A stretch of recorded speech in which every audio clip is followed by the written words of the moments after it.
किंवा आपल्या फिटनेसकडे लक्ष देतो, पण कधी आपण आपल्या आतड्यांच्या आरोग्याकडे लक्ष दिलंय का? खरं तर चांगली पचन संस्था हे चांगल्या आरोग्याचं लक्षण आहे. गट हेल्थ सुधारायचं कसं किंवा गट हेल्थ चांगलं ठेवण्यासाठी आपल्या आहारात काय काय गोष्टी ऍड केल्या पाहिजेत, कुठल्या सवयी बदलल्या पाहिजेत, या सगळ्या गोष्टींवर चर्चा करायला आज आपल्या चॅनलवर मी परत एकदा एक special guest doctor Pranita Ashok यांना इन्व्हाइट करते. Welcome ma'am.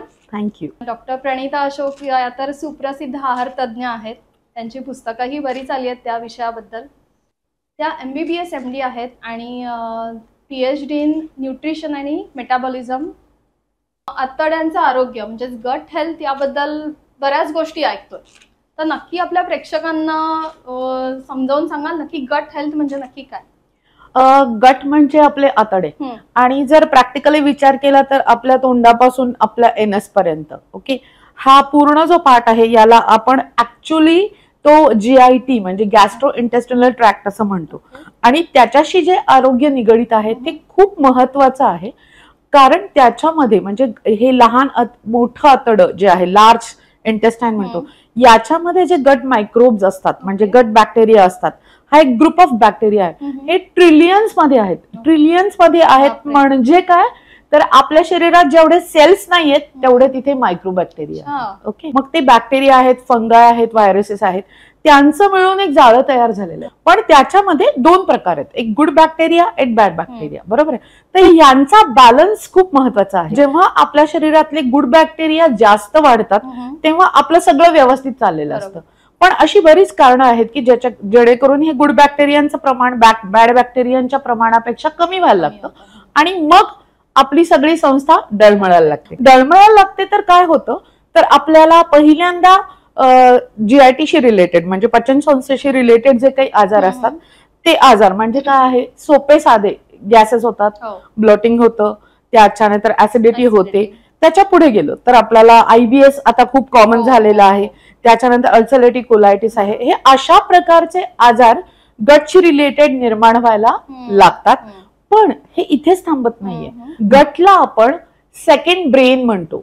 मग ब्रेन का म्हणतो? कारण आपल्या पोटातले जे काही खाद्य आहे, आपण जे काही खाद्य खातोय त्याच्याशी आपल्या इमोशन्स पण निगडित असतात.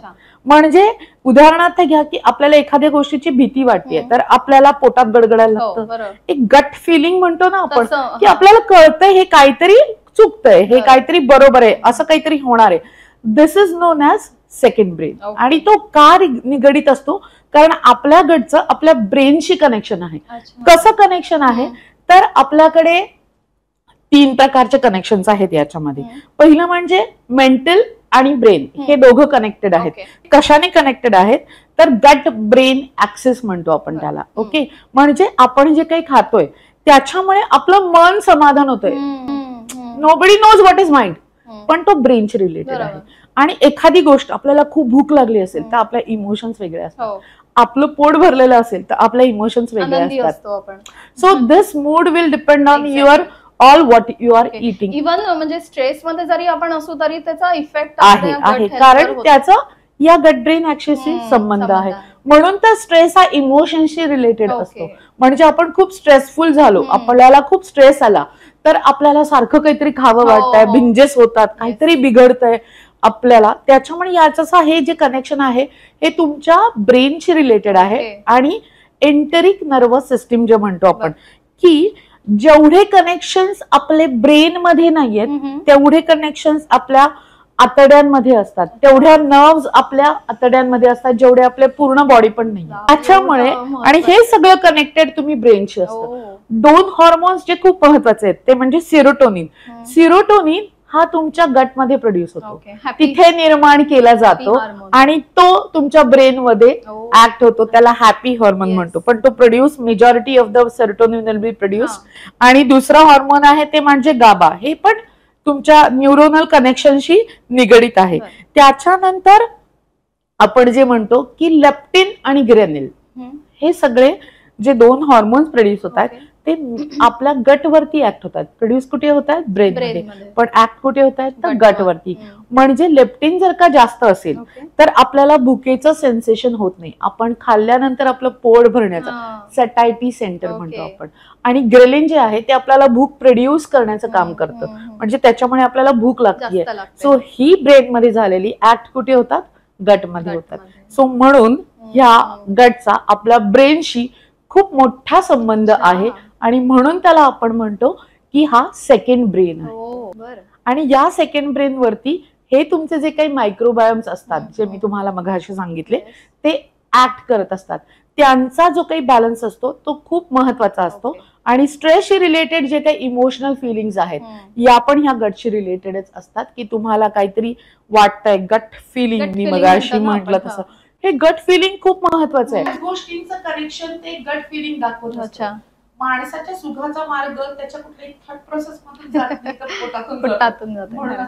गट हेल्थ चांगलं राहण्यासाठी कुठले फॅक्टर्स महत्वाचे आहेत? आता मी मगाशी म्हटलं तसं गट हेल्थशी रिलेटेड कोणत्या कोणत्या गोष्टी आहेत, म्हणजे हा जो मायक्रोबायोमचा जो संबंध आहे त्याच्याशी रिलेटेड पहिलं म्हणजे येतं तुमचे इमोशन्स, त्याच्याशी रिलेटेड तुमची इम्युनिटी असते, तुमची जी काही प्रतिकार शक्ती आहे ही या सगळ्या गट मायक्रोबायोम वरती ठरते. बरोबर. त्याच्याशी रिलेटेड तुमची स्किन केअर असते, म्हणजे स्किन मध्ये आपण म्हणतो ना खूप काहीतरी हीट खाल्लं, खूप जास्त आंबे खाल्ले की काय होतं? पिंपल्स येतात. बरोबर.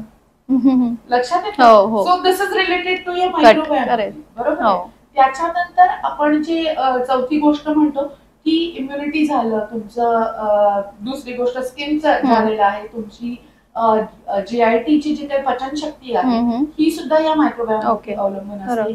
त्याच्यानंतर तुम्हाला UTI, युरिनरी ट्रॅक इन्फेक्शनच्या रिलेटेड जे काही मायक्रोबायोम ते पण त्याच्याशी रिलेटेड आहे. आणि रेस्पिरेटरी डिसऑर्डर्स पण तुमच्या मायक्रोबशी रिलेटेड आहे. तर हे आपल्याला कधीही माहिती न असणाऱ्या गोष्टी त्या तुमच्या पोटाशी संबंधित आहेत. त्याच्यामुळे तुमचं पोट चांगलं ठेवणं ही तुमची नैतिक जबाबदारी आहे. कारण त्याच्यावरती तुमच्या बऱ्याचशा गोष्टींच्या जे काही फॅक्टर्स आहेत ते आपल्याला अवलंबून असतात असं दिसून येतं. मग हे जे काही गट आपण म्हणतो, गट हेल्थ म्हणतो किंवा गट मायक्रोबायोम म्हणतो, हे कोणत्या कोणत्या गोष्टींना अफेक्ट होतं हे जर का बघायचं झालं तर पहिली गोष्ट आहे तुमचं असणारं डाएट, तुमची असणारी लाईफस्टाईल. आता डाएट म्हटलं तर तुम्ही रोजच्या आहारात किती पाणी पिताय. पहिल्यांदा मी पाण्याचा विषय काढलाय कारण ही गोष्ट लोकांना कळत नाही की डिहायड्रेशन हे तुमच्या पोटाच्या आरोग्याला सुद्धा घातक ठरू शकतं. कारण सगळे एन्झाईम, सगळे ऍक्टिव्हिटी ही सगळे ही पाण्याशी पण रिलेटेड असतात. त्याच्यामुळे पाणी नीट पिणं. दुसरं, तुमच्या आहारात फायबर्सचा किती रोल आहे ते बघणं. म्हणजे हे जे काही फायबर्स असतात हे फायबर्सच तुमच्या प्रीबायोटिक्सशी कन्सर्न असतात. येईल त्याच्यानंतर लाईफस्टाईल मध्ये तुमचं एक्सरसाइज, तुमची इंटेस्टिनल ऍक्टिव्हिटी जर का वाढवायची असेल तर तुम्हाला एक्सरसाइज करणं पण खूप गरजेचं आहे. चौथी गोष्ट म्हणजे तुमची झोप. तुमची झोप जर का बरोबर नसेल तर परत तुमचे इमोशनल जे काही हार्मोनल बॅलन्स आहेत ते डिस्टर्ब होऊन तुमची गट नेहमी अफेक्ट होते. म्हणून तर रात्री उशिरा जागणारा सकाळी ऍसिडिटीने उठतो. बरोबर. हे आपल्याला माहिती आहे. कुठल्याही अवेळी काम करणाऱ्या लोकांना हा पहिला प्रॉब्लेम असतो की माझं पोट बिघडलंय. हे त्याचं महत्वाचं रिझन आहे. त्याच्यानंतर बरेचसे आपण जे म्हणतो ना औषधं असतात, मेडिसिन्स असतात, दॅट इज ऑल्सो रिलेटेड. ते पण आपल्या गटला अफेक्ट करतात. उदाहरणार्थ अँटीबायोटिक्स. अँटीबायोटिक्स म्हणजे तुमच्या बॅक्टेरियाच्या विरुद्ध काहीतरी चाललेलं आहे की जो तुमचा गट फ्लोरा डिस्टर्ब करतोय. आणि म्हणूनच जी लोक ओव्हर द काउंटर सर्दी होतीये मग बरी होत नाहीये मग लोक लगेच काहीतरी काढतात, आजीचे 2 गोळ्या देतात, काढून टाका. सो प्रत्येक वेळेला विदाउट डॉक्टर प्रिस्क्रिप्शन किंवा अननेसेसरी अँटीबायोटिक्स घेण्याचं प्रमाण पण खूप वाढलेलं आहे. आणि त्याच्यामुळे पण हा गट फ्लोरा डिस्टर्ब होतो. मग त्यांची इम्युनिटीज नंतर कमी कमी होत जाते. तुम्ही काय करताय, तुम्ही सैन्य म्हणजे तुम्ही शत्रू आला की सैन्य दाखवताय. बरोबर आहे. शत्रू आला की सैन्य दाखवताय. मग एक वेळेला असं होतं ते जे काही येत आहे तुमचं सैन्य त्याला ती शत्रूची भीतीच वाटेनाशी होते. उगारत काहीच नाहीये कारण नीट डोस मध्ये जात नाहीये ते. मग ते त्यांचं बिघडायला सुरुवात करायला लागतं. आणि ते ऍक्च्युअली पण तुमचा गट फ्लोरा बिघडवत असतात. त्याच्यामुळे खूप जास्त प्रमाणात अँटीबायोटिक्स वापरणं हे सुद्धा आपल्याला तिथे कारणीभूत ठरतं तुमच्या या गट फ्लोराला डिस्टर्ब करायला. आणि या सगळ्याचं कारण म्हणून तुमचे गुड बॅक्टेरिया हे कमी व्हायला लागतात आणि बॅड बॅक्टेरिया हे वाढायला लागतात. आणि सगळ्यांना अतिशय अप्रिय असा विषय येतो तो म्हणजे प्रोसेस फूड. कारण हे प्रोसेस फूड सुद्धा जे बाहेरचं खातोय, पाकिटं फोडून खातोय, त्याच्यामधले असणारे प्रिझर्वेटिव्ह, त्याच्यामधली असणारी साखर, सॉल्ट आणि फॅट हे सगळं आपल्या इंटेस्टाईनला डिस्टर्ब करत असतं. आणि त्याच्यामुळे पण आपले गुड बॅक्टेरिया कमी व्हायला लागतात आणि बॅड बॅक्टेरिया वाढायला लागतात आणि डिसीजेसची सुरुवात होते. आणि म्हणूनच या सगळ्यांचा जर का विचार केला तर याला प्रिव्हेन्शन म्हणून काय काय करावं लागेल हे आपण बघणारच आहोत. आणि म्हणूनच सांगते की याला म्हणतात डिसबायोसिस, म्हणजे तुमचा बॅलन्स बिघडायला सुरुवात झाली आहे.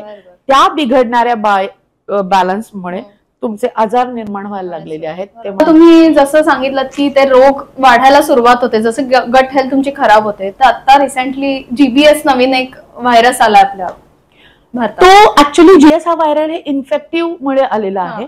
आणि तो जिथे पाण्याचं आपण जे म्हणतो ना सॅनिटायझेशन नीट होत नाही त्या दृष्टिकोनातून आलेला आहे. आणि तिथे प्रायमरी सोर्स ऑफ वॉटर जेव्हा तुमचा खराब होतो तेव्हा या गोष्टी निर्माण होतात. आणि त्याच्यासाठी म्हणूनच आता बऱ्याच लोकांनी सांगितलेलं आहे की घरात असणारं पाणी हे पूर्वीच्या पद्धतीनं फिल्टर वापरून आणि तुरटी वापरून हे जसं काही तुम्ही शुद्धीकरण केलं की ते आपल्याला त्याचं प्रमाण कमी व्हायला पण लागेल. पण ही बेसिक नीड ही रिलेटेड तुमचं सॅनिटायझेशन ऑफ वॉटर जे आहे त्याच्याशी रिलेटेड होतं. ऍक्च्युली ते गट लेव्हलला पण तुमच्या कारणीभूत असतंच. फक्त तो एक अक्यूट सोर्स आहे, it is not a chronic source असं म्हटलं जातं. मग आपण हे डिसबायोसिस जे म्हटलं की हा बॅलन्स जेव्हा जातो तेव्हा तुमचे आजार निर्माण व्हायला लागतात. म्हणजे कोणते कोणते जे आता आपण नॉन कम्युनिकेबल डिसीजेस म्हणतो, ओबेसिटी वाढायला लागलेली आहे, डायबिटीस यायला लागलेला आहे, थायरॉइड यायला लागलेला आहे, PCOD वाढत आहेत. हे सगळे तुमच्या लाईफस्टाईल फॅक्टरशी रिलेटेड आहेत. आणि त्याच्यामध्ये कुठे ना कुठेतरी तुमचा गट हा हॅम्पर झालेलाच असतो. हे लक्षात ठेवणं खूप गरजेचं आहे आणि त्यानुसार आपल्याला ती पावलं टाकावी लागणार आहे. प्रोबायोटिक्स आणि प्रीबायोटिक्स, तर याचा आपल्या गट हेल्थशी काय संबंध असतो? आता हे मायक्रो ऑर्गॅनिझम्स मी म्हंटल तुला की मायक्रोब्स जे आहेत हे ऍक्च्युअली मायक्रोब्स तिथे पुरवणं, बाहेरून मायक्रोब्स किंवा मायक्रोब्स तयार करणं किंवा त्यांच्यासाठी आपण खाद्य निर्माण करणं. थोडक्यात जे खाद्य निर्माण करतोय त्यांच्यासाठी ह्या चांगल्या बॅक्टेरियांसाठी त्याला आपण म्हणतो प्रीबायोटिक. म्हणजे आपण त्यांच्यासाठी खाद्य निर्माण करतोय. तर हे जे काही खाद्य निर्माण करतोय याच्यासाठी आपल्याला बऱ्याच वेळेला फायबर युक्त डाएट घ्यायला लागतं.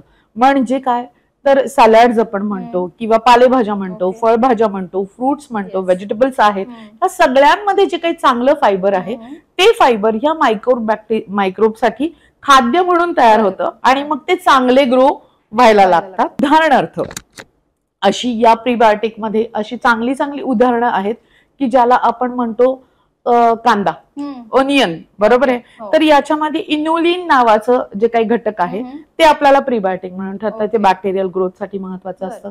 त्याच्यानंतर फ्रक्टो ऑलिगोसॅक्राइड जे असतात, त्याच्यानंतर गॅलॅक्टो ऑलिगोसॅक्राइड्स असतात. फ्रक्टोज म्हणजे फ्रुट्स मध्ये असणारे बरेच गोष्टी आहेत. गॅलॅक्टोज म्हणजे तुला मिल्क शी रिलेटेड जे काही पदार्थ आहेत. हे सगळे जे काही आहेत हे प्रीबायोटिक म्हणून ऍक्ट करतात आपल्या मायक्रोब वरती आणि चांगल्या बॅक्टेरियाची ग्रोथ होण्यासाठी ते मदत करत असतात.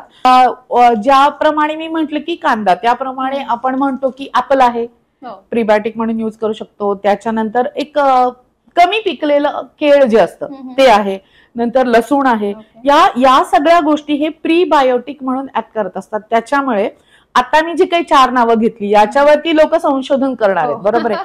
आणि या सगळ्या गोष्टी कधी ना कधीतरी रोजच्या आहारात तुमच्या येतील असं जर तुम्ही बघितलं तर नक्कीच हे प्रीबायोटिक्स वाढून तुमच्या त्या बॅक्टेरियांना खाद्य निर्माण होऊन ते चांगले बॅक्टेरिया तयार होण्यासाठी आपल्याला मदत करणार आहेत. आणि दुसरी जी गोष्ट आहे ती म्हणजे प्रोबायोटिक. प्रोबायोटिक्स म्हणजे ऍक्च्युअली तुम्ही त्यांना बॅक्टेरियाच पुरवताय. अच्छा, ओके. म्हणजे काय की त्याच्यामध्ये खाद्यच तयार आहे, म्हणजे दही आहे, रेडीमेड असं तुम्ही देता. दही आहे, बरोबर आहे. फर्मेंट केलं की त्याच्यात बॅक्टेरियाची ग्रोथ होते. डायरेक्ट तुम्ही पोटात जेव्हा दही घेता तेव्हा तुम्ही बॅक्टेरियाच पुरवताय, बरोबर आहे. त्यानंतर अजून बरेचसे असे फर्मेंटेड गोष्टी आहेत की ज्याच्यामध्ये आपण म्हणतो आंबील. आपण आता उन्हाळ्यात खूप लोक आंबील तयार करतात, तर नाचणी घालून आपण ताकामध्ये जे आंबील तयार करतो त्याच्यामध्ये पण खूप चांगलं आहे. सोलकढी पण थोडस घाबरून घ्यायचंय, कारण सोलकढीमध्ये कोकम पण आहे आणि कोकोनट आपण नारळाचं दूध म्हणतो ना ते आहे, त्याच्यामुळे ते हाय कॅलरीज कडे येत असतं. त्याच्यामुळे डायबिटीस वाल्या लोकांनी सोलकढी शब्द ऐकून लगेच त्याच्यावरती ताव मारायला सुरुवात केला की 4 दिवसांनी मॅडम पण त्याचं ना शुगर वाढायला लागली. हे असं करू नका. त्या गोष्टी त्या ह्याच्यामध्ये त्या लोकांनी आहार सल्ल्याने घेतल्यात त्या जास्त बरं पडतील. कारण माझ्याकडे आपण एकदा आंबील म्हणायला लागलो की लगेच मग आंबील घ्यायला सुरुवात केली सगळ्यांनी. पण बरेचसे वेट लॉस करणाऱ्या लोकांची वेट कमी व्हायची थांबली, कारण त्याचं प्रमाण वाढलं आणि शेवटी नाचणी आणि ह्याचं जे कॉम्बिनेशन आहे ते कुठेतरी तुमच्या वेटला पण अफेक्ट करतं.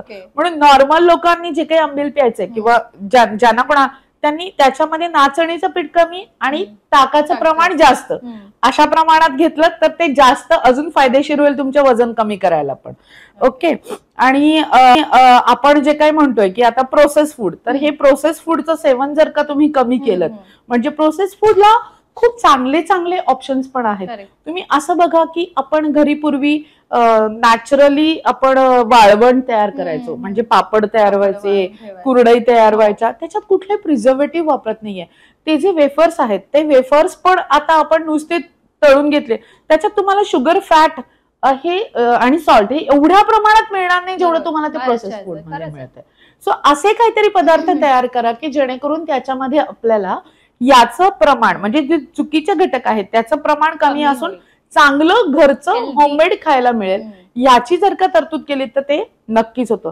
हाय कॅलरीज फूड मध्ये सुद्धा आपल्याला ओबेसिटी आणि मग सगळं आपला तो मायक्रो ऑर्गॅनिझमचा इम्बॅलन्स तयार व्हायला सुरू होतं. वेळी अवेळी खाणं हे पण आपल्याला टाळता आलं तर बघायचं. आपणच आपल्याला थोडेसे बंधनं घालून घेतली ना ते हे सगळं दुरुस्त होतं. सगळं दुरुस्त होतं पण करणार कोण? आम्ही सांगतोय की 10 मीटरवरती खड्डा आहे पण आम्हाला जाऊन पडायचंच आहे. पडल्यानंतर कोणाला तरी बोलवायचंच आहे, मग ते कोणीतरी हात दिला की उठून चालायचंय. पण त्या आधी जर का माहितीये 10 मीटरवरती 100 मीटरवरती खड्डा आहे, थोडं बघून चालावं, थोड्या गोष्टी टाळण्याचा प्रयत्न केलात तर खड्ड्यात पडण्याची वेळ नक्कीच येणार नाहीये तुम्हाला. की एक्सरसाइज निदान आठवड्यातून 5 वेळा तरी चाला.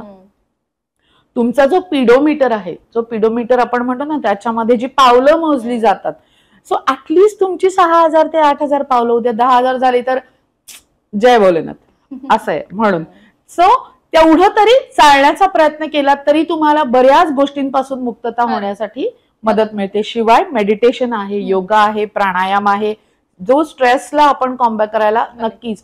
आणि आपल्याला आवडणारी गोष्ट ही दिवसातून निदान 10 मिनिटं जरी करायची, म्हणजे एखाद्याला वाटत असेल लिखाण करायला आवडतं, एखाद्याला सिंगिंग आवडत असेल, एखाद्याला अजून काहीतरी हॉबी असेल, आवड असेल, तर ती स्वतःसाठी वेळ काढा 10 मिनिटाचा, तरी तो पुरेसा होतो. त्याने आपला मूड बदलतो, त्यांनी स्ट्रेस कमी व्हायला पण आपल्याला मदत मिळत असते.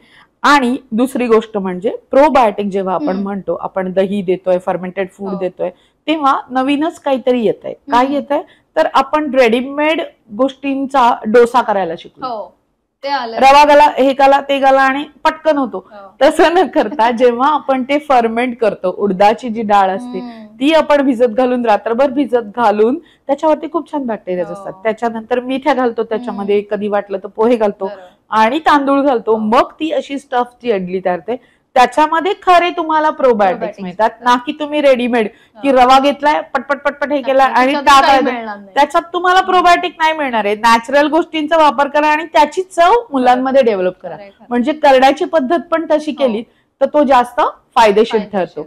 सो अशा प्रकारे बऱ्याच गोष्टींचा आपण जर का विचार केला तर आपल्याला आपली गट हेल्थ सुधारण्यास नक्कीच मदत मिळत असते. आणि हे सगळं करताना आपण रोजच्या आहारात, रोजच्या रुटीन मध्ये आपला जो काही आहार घेतोय, आपण जे काही एक्सरसाइज करतोय, आपला स्ट्रेस मॅनेजमेंट करतोय आणि ही स्ट्रेस मॅनेजमेंट बरोबर आपण काही एक्सरसाइज करतोय, सो या 4 गोष्टी आहेत. हा जो चौकोन आहे, हा चौकोन जर का कम्प्लीट केलात, कोणता कोणता चौकोन तर डाएट आहे, एक्सरसाइज आहे, मेडिटेशन आहे आणि चौथी गोष्ट मी काय सांगितली होती तुम्हाला, स्लीप. सो या चौघांना जर का तुम्ही टच केलं रोजच्या जीवनामध्ये तर तुमची गट हेल्थ पण चांगली राहण्यास नक्की मदत मिळणार आहे आणि तुमचे बरेचसे आजार होण्यास त्याला प्रतिबंध होणार आहे. आता prevention is always better than cure. त्याच्यामुळे याचा जर का रोजच्या आहारात रोजच्या जीवनात उपयोग केला तर नक्कीच या गोष्टी सुधारून तुमची गट हेल्थ सुधारण्यास मदत मिळणार. काय छान माहिती मिळाली आपल्या सगळ्यांना. गट हेल्थ हा तसा खूप विषय समजायला अवघड आहे आणि आजकाल बरेच रील्स आणि या सगळ्या गोष्टी येतात, पण ऑथेंटिक माहिती खरं एका तज्ज्ञाकडून मिळणं ही खूप महत्वाची गोष्ट आहे. तर थँक्यू सो मच मॅम. आजच्या एपिसोडमध्ये खूप मस्त माहिती दिली सगळ्यांना आणि छान झाला एपिसोड. तुम्हाला काही याबद्दल प्रश्न विचारायचे असतील तर कमेंट्समध्ये नक्की तुमचे प्रश्न लिहा. मॅडम नक्कीच किंवा त्यांची टीम रिप्लाय द्यायचा प्रयत्न करेल. तुम्हाला आजचा एपिसोड कसा वाटला त्याबद्दल कमेंट्समध्ये लिहून नक्की कळवा आणि पीयू द स्टोरी टेलर या यूट्यूब चॅनलला सबस्क्राईब करायला विसरू नका.